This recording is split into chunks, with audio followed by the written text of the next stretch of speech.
I used to imagine my graduation dinner as a warm, glowing milestone. My family gathered around a table, proud of the first daughter to finish college. Instead, the night unfolded under the dim chandeliers of a restaurant my mother chose only because she liked how the mirrors made her look younger. I remember the sharp scent of citrus polish on the table, my trembling hands, and the tight knot of hope still clinging to my ribs as I waited for her to say the words I had always longed for. But she didn't congratulate me. She didn't hug me. She hardly looked at me. She sipped her wine, leaned back in her chair as though I had already inconvenienced her, and said, with the clearest, coldest tone I had ever heard, "We wish you were never born." The world blurred. My brother, Evan, flinched, but he didn't contradict her. My father kept cutting his steak as if that one sentence wasn't shattering the air between us. Conversations from other tables floated through the restaurant, normal and indifferent, as if no one noticed the ground cracking beneath my feet. My voice crawled out of my throat. What did I do? My mother's expression didn't waver. It's not about what you did today. It's everything. The arguing, the costs, the strain, your attitude, all of it. We're exhausted by you. I tried to remember the last time I had argued with her. A few weeks ago, maybe more, about whether I should attend graduate school or simply work to pay back the years of raising you. I had brushed it off as one of her bad moods. I never imagined she'd been storing something darker. My father finally set down his fork. Your mother's being honest. We think it's time you start living on your own terms. You've relied on us long enough. Relied. That word stabbed deeper than the rest, because for 4 years I had juggled scholarships, part-time jobs, and student loans so they wouldn't have to carry the burden. I had sent home money when I could. I had visited every weekend she demanded, even when I was exhausted. I had held my breath around her sharp moods, always eager to please, always guilty that I wasn't enough. Apparently, I had never been enough. A pulse of humiliation burned through me. People were beginning to notice us. My mother enjoyed scenes, especially when she was the one orchestrating them. "You're saying this today?" I whispered. "On my graduation?" She lifted her shoulder in a slow shrug. "Better now, before you start making plans we don't intend to support." Evan's jaw tightened. He avoided my eyes. He always avoided conflict. Our mother trained him well. Still, I hoped for something, some acknowledgement that what was happening wasn't normal. But he remained silent. Something inside me began to calcify. I felt myself hardening, not breaking. If this family wanted distance, I could give it to them. I excused myself from the table. My legs felt weak, but I walked straight, chin lifted, refusing to let my tears fall where they could see them. In the restroom, I stared at my reflection. My cap and gown were folded in my bag. I had wanted to show them how proud I felt. Now it all seemed ridiculous, naive. My phone buzzed. A message from my mother. "Pay your share of the dinner before you leave." Another from my father. "We'll be home later. Don't be dramatic." Dramatic. They had just disowned me emotionally, and I was the one being dramatic. The tears finally came, hot and violent. I pressed my palms to the cool marble counter and forced myself to breathe. I had survived worse, nights of silent treatment, gaslighting, accusations that I was ungrateful anytime I set boundaries. I had clawed my way through school despite them. If tonight was their attempt to break me, they had miscalculated. When I returned to the table, I said nothing. I placed my credit card on the bill, waited for it to be processed, and then held out the small box containing the gift I had bought my mother, a delicate silver bracelet I had saved months to afford. "Here," I said, my voice steady. "You can keep it." She blinked, caught off guard. What is this supposed to mean? That I heard you? And with that, I walked out. Outside, the summer night enveloped me. The street lamps cast long shadows, and for a moment, I let myself stand there alone, breathing deeply. The hurt was still raw, but beneath it, something else stirred. Resolve. A quiet, growing resolve that felt like the beginning of something important. I took the bus back to my apartment, the one I shared with 2 roommates who had both gone home for the break. The ride was long and mostly silent. I replayed the dinner in my mind, every word echoing with new clarity. My mother's disdain, my father's indifference, Evan's silence. All the threads of the past converging into one undeniable truth. They did not see me as a daughter. They saw me as a burden. I unlocked the apartment door, stepped into the quiet living room, and allowed myself to collapse onto the couch. I didn't cry again. My tears had burned themselves out. Instead, I stared at the ceiling and let my mind sift through years of patterns. The favoritism toward Evan, the constant reminders that I owed them, the way my achievements were minimized while his failures were excused. I realized something that both hurt and set me free. I didn't have to keep chasing their approval. I didn't have to keep reaching for a family that had no intention of reaching back. But I also knew myself. I wasn't someone who disappeared quietly. I wasn't going to scream or throw accusations or cut them off in some dramatic blaze. No. If my parents wanted to cast me aside, I would give them exactly what they asked for, but on my own terms, and they would feel it. I opened my laptop. The screen glowed in the dark, and as I stared at the blank document, an idea began forming. Not out of vengeance, but out of a long overdue understanding of power. For years, they had controlled the narrative of who I was. They shaped me with guilt, obligation, and emotional manipulation. But I had learned things they never paid attention to. Their financial missteps, their secrets, the cracks beneath the image they tried so desperately to project. I didn't want to ruin them. I wanted something more precise, more poetic. I wanted the truth to finally matter, and I wanted them to need me more than they had ever dared to admit. As I typed, a plan began to take shape. Quiet, strategic, and entirely nonviolent. A plan that would unfold slowly, inevitably, until the power dynamic shifted completely. And when it did, they would understand exactly what they had thrown away tonight. I wasn't the daughter they wished had never been born. I was the daughter they should never have underestimated. The days after graduation were a blur of polite smiles and quiet rage. I moved into a small apartment in the city, carrying only the essentials. A suitcase of clothes, a few cherished books, and the lingering bitterness that had become my constant companion. My mother's words, "We wish you were never born," had cut deeper than any blade. Every family gathering, every holiday, every once comforting memory became a reminder that I had been unwanted, even by the people who were supposed to love me unconditionally. I spent the first nights wandering the streets, letting the city lights wash over me, feeling like an invisible shadow among the living. People passed by, laughing with friends, carrying families on their shoulders, oblivious to the silent storm that raged inside me. I envied them, but more than envy, I felt a quiet determination solidifying in my chest. I would not be the girl they disowned in spirit. I would not crumble under their cruelty. I would rise, and I would make them remember me, not as a disappointment, but as a force that could not be ignored. Work became my refuge. I found a position at a small but reputable publishing company, stacking manuscripts and answering phones at first, but always observing, always learning.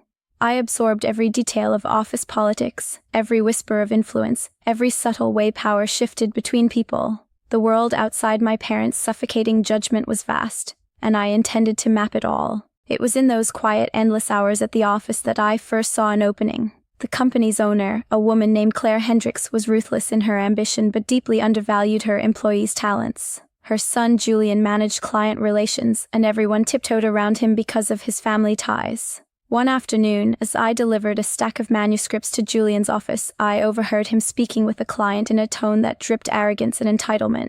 The client flinched at every word, and I realized Julian thrived on intimidation. He was my first unintentional lesson. Those who relied on fear could be dismantled with subtlety, precision, and the right pressure at the right time. That evening, I sat at my kitchen table, a notebook open in front of me. I outlined a plan, not one of violence but of influence, exposure, and undeniable truth. I would reclaim my dignity by building something they could never deny. I would rise above them so completely that their contempt would feel like nothing but a whisper against my triumph. My mother's disdain became fuel, and my father's silent complicity became the map of the battlefield. I began small. Networking events, industry mixers, and carefully chosen introductions. Each encounter was a chess move. I smiled when I needed to, listened when it served me, and quietly stored away every slight, every careless remark, every instance of someone underestimating me. By the time a year had passed, I had established a modest reputation in publishing circles, not remarkable, not flashy, but consistent. People began to notice my name attached to projects that succeeded against all odds. And while I celebrated quietly in my apartment, I imagined the expressions on my mother's face if she ever realized how much I had accomplished without her approval. Then came the opportunity I had been waiting for. Claire Hendricks announced that she was considering selling the company, citing personal exhaustion and a desire to retire. It was a seismic shift in the industry. Employees buzzed with speculation, investors appeared, and Julian was suddenly exposed as inexperienced and incapable of steering the company through this transition. It was the perfect storm. I positioned myself subtly, volunteering for tasks no one else wanted, demonstrating insight no one expected, and quietly aligning with stakeholders who could see potential where Julian's arrogance blinded him. I remember the exact moment when I realized I had become untouchable. Julian had publicly dismissed my suggestions during a meeting, laughing at my ambition. Later that week, a major client, impressed with my foresight and preparation, requested that all future correspondence bypass Julian entirely and go directly to me. That small victory ignited something fierce. I began to maneuver strategically, positioning myself as the indispensable link between the company's future and its survival. Each step was calculated, deliberate, and deeply satisfying. But my revenge was never meant to be merely professional. It had to be personal, precise, and poetic. I knew my mother would never respect achievements alone. She thrived on emotional dominance. So I created a scenario that could not be ignored. A literary gala hosted by the company featuring influential figures from publishing and media. I orchestrated every detail from the invitations to the seating, ensuring that my parents, who had always boasted about my failings at social events, would be present. I wanted them to see me, not as the awkward, ignored child at their graduation dinner, but as someone who had claimed a place they had tried to deny me. The night arrived, and my heart pounded with anticipation. My mother looked around the grand hall, adorned with crystal chandeliers and polished mahogany tables, her expression a mix of confusion and thinly veiled irritation. My father, stiff and uncomfortable, followed her lead. They were not used to seeing me in this environment, commanding attention not through wealth or charm, but through respect, competence, and undeniable presence. As the evening unfolded, I greeted clients, journalists, and influential figures with effortless grace, carefully dropping hints of projects I had spearheaded, subtly showcasing the trajectory of my rising career. Each compliment, each acknowledgement from those who had once overlooked me, felt like a silent rebuke to the family who had wished me away. And then, when the moment was right, I invited the entire room to witness the announcement of my upcoming leadership role within the company, a role Julian had once assumed was guaranteed. The applause was thunderous, the kind that reverberates through bones and hearts alike. My mother's face drained of color, and my father's jaw tightened in disbelief. For a brief moment, I allowed myself to imagine their inner turmoil. The humiliation of realizing the child they had dismissed had become the very person they could not ignore. But I did not gloat. I simply smiled, the serene, controlled smile of someone who had endured, observed, and conquered without descending into cruelty. My revenge was complete, not through violence or vengeance, but through undeniable success that mirrored the injustice they had inflicted on me. That night, I walked home beneath the city lights, the cool air on my skin carrying away years of hurt. I no longer needed their approval, their love, or their acknowledgement. I had become everything they had refused to believe I could be. And in that triumph, I found a peace that was both exhilarating and rare. My plan had worked flawlessly, and yet as I climbed the stairs to my apartment and looked out over the glittering skyline, I realized that the most potent revenge had not been the applause or the recognition, it had been the reclamation of my own dignity, my own worth, and my own story. I had survived their words, their neglect, and their disdain, and now, at last, I was free. Months passed, and my life transformed in ways I had only dared to imagine during those lonely nights in my first apartment. I became a respected figure in the publishing world, known not for nepotism, charm, or luck, but for relentless precision, unshakable composure, and an uncanny ability to see patterns where others saw chaos. Invitations to high-profile events arrived in elegant envelopes. Requests for interviews filled my inbox, and yet, despite the accolades, I felt an emptiness only one thing could fill. Closure with my past, with the people who had tried to erase me from their lives.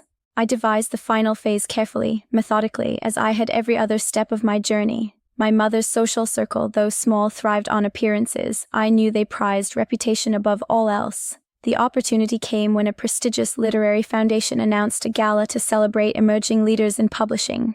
It was an invitation-only event, and I received my notice weeks in advance. Quietly, I ensured my parents were informed as well. They would never admit it, but I knew they would attend, if only to see me stumble or to feel morally superior in the eyes of the crowd. I could almost hear my mother's inner monologue. She'll never manage the pressure, she'll embarrass herself. On the night of the gala, I arrived wearing a dress that spoke of understated elegance, my hair pulled back to reveal the sharp determination in my eyes. My parents entered moments later, scanning the room, looking for flaws, expecting chaos. Julian hovered nearby, still clinging to residual privilege, though it was clear the world no longer bent for him as it once had. I acknowledged him with a polite nod. No anger, no mockery, only the quiet recognition that he had been surpassed. That alone unsettled him. The gala unfolded like a meticulously written play. I moved among the attendees with grace, engaging in conversations that showcased my knowledge, intelligence, and vision. The Foundation's board, impressed by my previous work, invited me to give a brief speech. Standing on the small stage, looking out over the glittering room, I allowed myself a moment of reflection. I thought of my mother's cutting words at that graduation dinner, of the sting of being dismissed, of the years of quiet plotting and relentless effort, and then, with calm authority, I spoke. "I stand here tonight," I said, my voice steady, resonant, not because of chance or because anyone believed I could, but because I refused to let the world, or those who doubted me, define my worth. Each project I undertook, every challenge I faced, was a step toward proving one simple truth: that dignity, perseverance, and integrity are far stronger than judgment, cruelty, or neglect. The room erupted into applause, but my eyes sought my parents. My mother's lips were pressed together, her composure faltering, her eyes betraying shock and perhaps a hint of fear. My father looked down, his posture rigid, unable to meet my gaze. Julian shifted uncomfortably, aware that the spotlight had moved irrevocably away from him. But the climax was yet to come. With deliberate care, I revealed a project that had been my personal triumph. An anthology highlighting marginalized voices in literature, edited entirely under my guidance, already set for national release. The Foundation lauded it as groundbreaking. Industry leaders approached me afterward, offering collaborations and mentorships, praising the initiative, the vision, the courage. My parents' whispers of disapproval were drowned in a tide of validation that no family gossip could undo. Later, as the gala wound down and the crowd thinned, I approached my mother. She looked at me, truly looked, perhaps for the first time since that cruel night at graduation. I did not raise my voice. I did not demand an apology. I simply said softly, "I am here. I survived. I thrived. I am everything you said I would never be." Her face contorted, caught between the remnants of pride and the undeniable reality that her words could no longer wound me. For a fleeting second, I saw the woman I had once wanted to impress, the woman I had longed for approval from, and then I let it go. There was no vengeance in my words, only the truth. I left her standing there, stunned, and walked toward the exit, the cool night air brushing my face. The city glittered beneath me, alive with possibilities. I realized in that moment that true revenge had never been about making them suffer. It had been about reclaiming my own life. Every project, every accolade, every step upward had been a brick in the foundation of my independence. My victory was my freedom. In the months that followed, I expanded my reach, taking on mentorship roles, publishing books that challenged conventions, and building alliances that ensured my position in the industry would endure. Julian eventually left the company, quietly, his confidence shattered by repeated oversights and my rising influence. My mother's attempts at contact were polite but distant. She could never reconcile her resentment with my success. My father, silent as ever, maintained appearances but offered no real acknowledgement. And yet I felt no bitterness. I understood then that the most profound revenge is not in public humiliation or shattered pride. It is in living fully, unapologetically, and proving through one's existence that those who sought to diminish you were wrong. I had turned every cruel word, every slight, every pang of abandonment into fuel for my ambition. Late at night, in my apartment overlooking the city, I often thought of that graduation dinner. The words that had once haunted me now echoed differently. "We wish you were never born." I smiled because they had underestimated the one thing no one could take from me: my resilience, my intelligence, and my capacity to rise above hate. I had not only survived being unwanted, I had become unstoppable, and in that I finally found peace.